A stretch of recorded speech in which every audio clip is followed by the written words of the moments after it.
Dalam unggahan rutinnya, Kementerian Pertahanan Rusia menyebut pihaknya melancarkan serangan ke sejumlah titik di Ukraina dengan rudal jelajah hingga drone. Pagi ini, Angkatan Bersenjata Federasi Rusia melancarkan serangan besar-besaran dengan senjata presisi jarak jauh berbasis udara dan laut, penerbangan taktis operasional Angkatan Udara Rusia, dan kendaraan udara nirawak serang terhadap fasilitas infrastruktur energi penting yang memastikan pengoperasian kompleks industri militer Ukraina. Sasaran serangan adalah gardu listrik di wilayah Kiev, Vinnytsia, Zhytomyr, Khmelnytskyi, Dnipropetrovsk, Poltava, Mykolaiv, Kirovograd, dan Odessa. Stasiun kompresor gas di wilayah Lviv, Ivano-Frankivsk, dan Kharkiv, yang memastikan berfungsinya sistem transportasi gas Ukraina, juga rusak.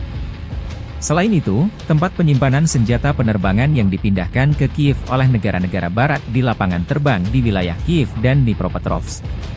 Semua target yang ditunjuk telah terkena dampak, mengakibatkan pemadaman listrik, mengganggu transportasi kereta api untuk membawa senjata dan amunisi ke jalur kontak tempur, bunyi pernyataan resmi militer Rusia.